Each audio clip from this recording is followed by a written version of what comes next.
Nobody could have guessed that River Monsters would become one of Animal Planet's most successful shows. Jeremy Wade immediately became a global sensation, traversing the world in search of scary legends and capturing creatures straight out of nightmares. Despite its success, the show abruptly ended after 9 seasons, leaving fans asking why. Were the ratings slipping? Creative exhaustion? Behind the scenes, there could be something far darker. Wade, now 69, has now opened out, and his answer paints a completely different picture of why River Monsters stopped. Jeremy Wade was born in Ipswich, United Kingdom, on March 23, 1956. He relocated to Nayland with his family when he was young, and he attended Dean Close School there. His father was a vicar, and little is known about his mother. Wade acquired his interest for fishing on the banks of the River Stour in Suffolk, East Anglia. As a youngster, he spent many hours by the river, drawn to it in the same way that others are drawn to mountains. His early attempts at fishing, at the age of 7 or 8, were clumsy and fruitless, but once a school friend taught him the fundamentals and he landed his first catch, he was hooked. His parents supported his independence, sometimes allowing him to spend entire days outside discovering new fishing sites, which shaped his lifelong love of adventure. Wade went on to study zoology at Bristol University before receiving a postgraduate teaching certificate in biological sciences from the University of Kent. In his early 20s, he got his first steady work as a teacher, although it wasn't in the classroom. Where did his future lie? He spent a year in London working as a motorcycle messenger before embarking on his travels in his mid-20s. A vacation to India proved to be a turning point. While investigating the rivers there, he sold a few fishing stories to periodicals. The salary was minimal, only a few pounds, but it gave him the idea that he could convert his love into a career. Wade spent some time without a clear long-term plan. He only takes work that will pay for his next vacation. The only exception was a 3.5-year tenure with an advertising agency, which was the longest he had ever spent in one place until later in his life. But adventure kept calling. In 1982, with only £200 in his pocket, he embarked on his first international fishing adventure, going to India on an Ariana Afghan DC-10. There he caught his first Himalayan mazir, a powerful freshwater fish, and his urge to continue exploring grew even stronger. The years that followed were filled with a mix of discovery and danger. He lived cheaply, saving what he could for each new adventure, and traveled to Nepal, Thailand, South America, China, and the Congo. He encountered malaria on the Congo River and political suspicion while fishing in the Mekong during the Cold War years. Nonetheless, he never abandoned his path. Wade invested his resources in 1992 to self-publish a fishing book. It was a financial disaster. 2,000 unsold copies left him bankrupt, and it took years of selling books one by one to bookstores before he recovered. Nonetheless, he refused to give up. His passion of fishing and storytelling eventually led him to television. The turning moment came when a producer saw a newspaper photo of Wade clutching a big freshwater fish from the Amazon. That photograph sparked his debut documentary, Jungle Hooks, which followed him back to the Amazon basin. He captured a 200-pound arapaima and had one of the most terrifying moments of his life. During filming, the single-engine plane carrying Wade and his team lost power during the descent. The tops of the rainforest trees became closer until the plane clipped a rubber tree and crashed in a swamp. Fortunately, all 5 passengers survived without injury. Wade developed a fear of flying as a result of his experience, yet his job required him to confront it. Jungle Hooks opened the door to new opportunities. A few years later, Wade was given the opportunity to develop a limited series titled Killer Catfish. This project sent him to India's Kali River to examine a series of strange drownings. Locals worried about whirlpools and crocodiles, but Wade pursued a different lead, the Gunch catfish. This gigantic animal, capable of growing larger than a human, was said to have developed a liking for human remains from funeral pyres erected along the river banks. Wade set up a fire near the water's edge to entice the monster, and the fish appeared shortly thereafter.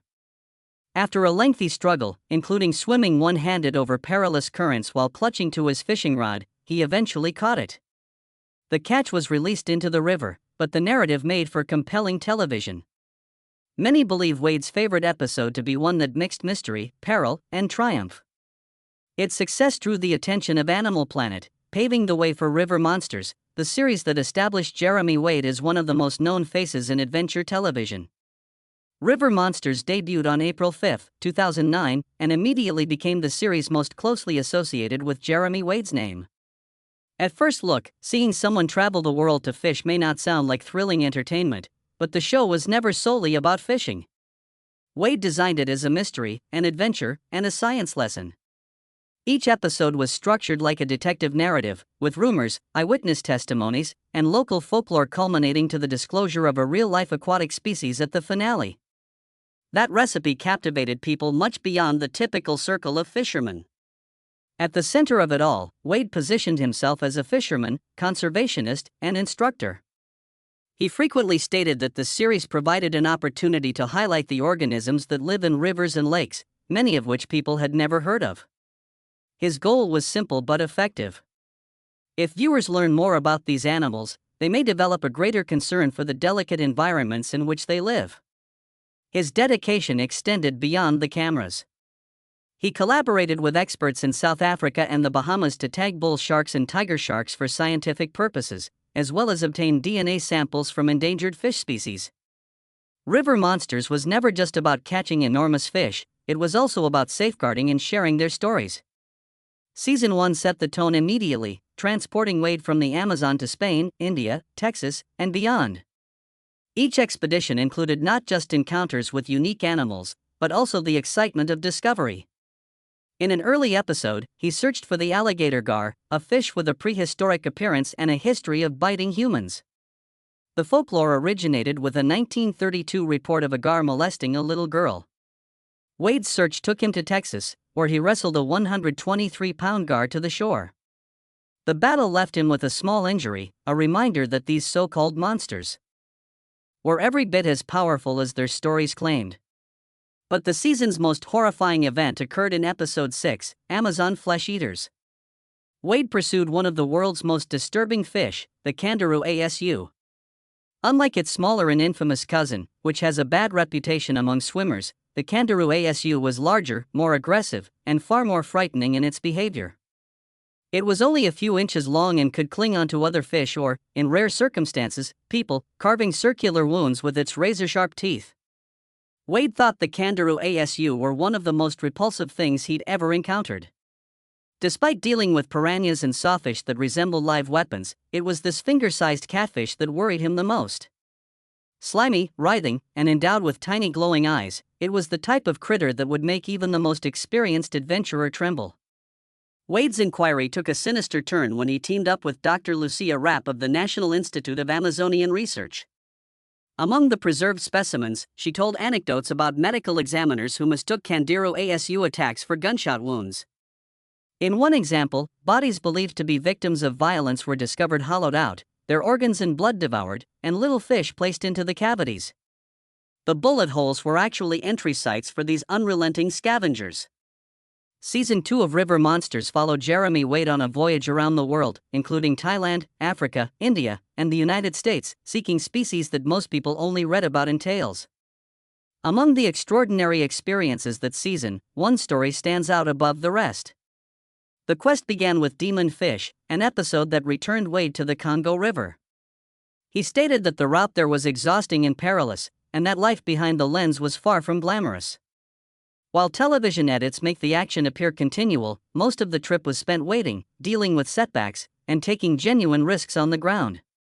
Securing permits and simply finding a working boat took a whole week. Crossing into the opposite side of the river would have needed an additional week of red tape. Something they did not have time for.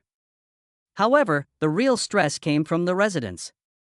Around the time Wade and his crew arrived, a villager went missing while fishing. This man happened to be the chief's brother. The villagers quickly related the disappearance to the arrival of strangers. Some suspected the chief, while others believed the foreign crew had something to do with it. What didn't Wade learn? Until much later, certain people were planning to take violent action against the team, arming themselves with rocks to confront the alleged perpetrators. Despite the danger, Wade persevered and eventually confronted the fish he had been hunting for decades, the Goliath tigerfish. This huge predator from the Congo Basin is known for its razor-sharp teeth. They are quite similar to sharks. Wade had spent 6 years searching for it, making 3 separate excursions into the region, and he had finally found one. A 78-pound tigerfish, the prize he had sought for nearly 25 years. The fish lay across his chest, its size and ferocity evident.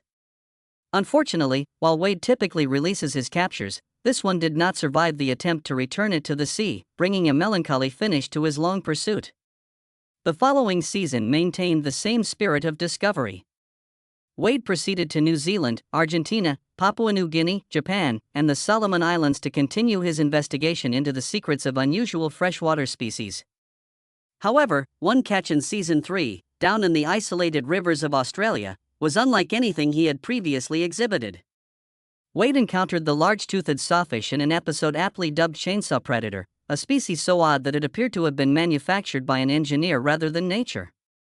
Its snout, about 7 feet long and lined with 39 sharp teeth, resembled a chainsaw blade. Though it resembled a shark, it was actually a ray, and its saw-like snout was used to slash through schools of fish, mollusks, and crustaceans rather than as a weapon against people. Beneath its strange appearance, the rostrum had electrosensory organs that allowed the sawfish to detect even the weakest signals from prey buried in the murky water. Despite its fearsome appearance, the largest toothed sawfish presented no threat to humans. Unfortunately, it is currently classified as endangered. However, it can still be found in some tropical and freshwater places around the world. The one Wade retrieved from the dark Australian river, its body illuminated only by his headlamp, was both unearthly and stunning. At first sight, it appeared like the River Monsters team had it easy. Most episodes depicted Jeremy Wade slowly casting lines, baiting hooks, and waiting for something to bite, giving the impression that the crew's primary worries were travel, food, shelter, and filming. However, the reality behind the scenes was much more rigorous. The show made high demands not only on time and money, but also on the crew's health, sanity, and even safety. Each episode normally takes 3 weeks to produce, with only 3 or 4 days spent actually fishing. The remainder was absorbed by the numerous problems associated with working in harsh locations.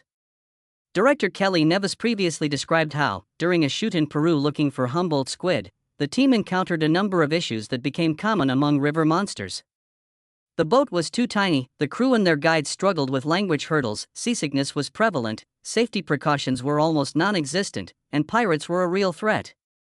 Because of the gravity of the situation, the squad was accompanied by a naval escort. Given these circumstances, it's no surprise that the actors and crew didn't get through the series unhurt. Injury and disease were common, and close calls were part of the work. Jeremy Wade has revealed that some of his most frightening experiences have nothing to do with fishing at all. He averted danger when handling an electric eel. However, he was less fortunate with other creatures. An arapaima weighing about 80 pounds once attacked him right in the chest. The hit left him in discomfort for weeks, and he was concerned that it had damaged his heart. Another unpleasant event occurred in Argentina, where a catfish's venomous spine penetrated the back of his hand, causing an injury that lasted long after the cameras stopped recording. Over time, there were enough incidents that Animal Planet began chronicling the most severe ones in a multi-part YouTube series, including a ruptured tendon from a stingray encounter, which received its own episode. Despite the risks, Wade and his team frequently went without a paramedic. Space and logistics rendered this unfeasible. Instead, most of the crew received medical training and carried small trauma packs with dressings, airway tubes, EpiPens, and other emergency supplies. Given the remote rainforest locations where they filmed, these preparations were critical. A satellite phone was their lifeline, allowing them to contact the production firm for assistance when reception was available. The production team addressed these hazards seriously, but their priorities followed television's expectations. Wade once stated that whenever they came in with an emergency, the first concern was always whether everyone was safe. The second question followed promptly. Did someone record it on film? It emphasized the nature of River Monsters, a show based not only on thrilling encounters with massive freshwater creatures, but also on the constant risk that something will go horribly wrong. However, not every dramatic incident was captured on video. Wade sustained one of his most significant injuries during a bull shark shot, but the incident was not documented. His hand had been crushed in a car door, causing him agony. The cameraman, horrified by the sight of actual blood and persuaded Wade required immediate medical attention, dropped the camera completely. The incident prompted the crew to install pre-roll functions on their cameras, guaranteeing that they always captured a few seconds before hitting record. However, physical danger was not the only threat facing river monsters. There was also criticism. In 2013, Kyle Hill, a science writer and YouTuber, sent an open letter to the makers of River Monsters in Scientific American. His biggest issue was that the show's theatrical manner, which used phrases like man-eater, assassins, and flesh-eaters, as well as reenactments of monster attacks, created an inaccurate picture of the fish in question. Hill was concerned that audiences might perceive these creatures as deadly threats rather than remarkable parts of nature, resulting in unnecessary fear or possibly injury to the animals themselves. He agreed that his criticism sounded dramatic, but he stayed firm in his belief that if entertainment becomes overly focused on demonizing wildlife for ratings, the real monsters may be us. At the same time, he acknowledged that Jeremy Wade appeared to be genuinely concerned about the fish's health. Wade responded publicly in Discover magazine, agreeing that the broadcast emphasized sensationalism, but claiming it was a deliberate decision. The purpose, he added, was to captivate a vast and diverse audience, not to instill terror. He opposed the concept of fear-mongering. Instead, the series is framed as a direct confrontation with phobias. Wade's goal was never to portray these species as monsters, but rather to better comprehend them. And with that awareness comes the ability to coexist with animals, something most people would like to avoid. While those disputes continued, River Monsters gradually grew into a global sensation. When River Monsters originally debuted on television, no one could have guessed how popular it would become. Jeremy Wade already had years of study and stories to rely on, but with 9 seasons, the crew needed to keep growing the roster of enigmatic species. Over time, the show expanded its scope, reaching into fabled places such as Loch Ness and even toxic pools near Chernobyl. What set the show apart was the way it finished. Instead of waiting until ratings dropped, his crew decided to leave when the series was still at its pinnacle. Wade had already caught practically every species on his original list, so there wasn't much that seemed new. By the later seasons, the change in direction was clear. Season 8, for example, concentrated solely on aquatic creatures. An fascinating approach, but a notable divergence for a series centered on rivers. Previously, audiences had seen Wade cast his lines in areas as far-flung as the Scottish Highlands and the Erie waters near Chernobyl, where he famously caught a radioactive catfish. As exciting as these stories were, it was evident that the original framework had run its course. Wade revealed in an online Q&A not long before the Ocean season aired that he had made a personal list of species he intended to catch when the show initially started. By that moment, the majority of the names on the list had been marked off. It seemed like a natural conclusion. In his own words, the subject matter was finite, and he had accomplished what had previously appeared impossible. By 2017, River Monsters had concluded. He leaves behind one of the most successful runs in animal world history. The end of the show did not signify the end of the experience. Wade's passions for fishing, travel, and exploration were more than just his profession, they were his way of life. Since River Monsters, he's returned to television with new projects like Mighty Rivers, Dark Waters, and Mysteries of the Deep.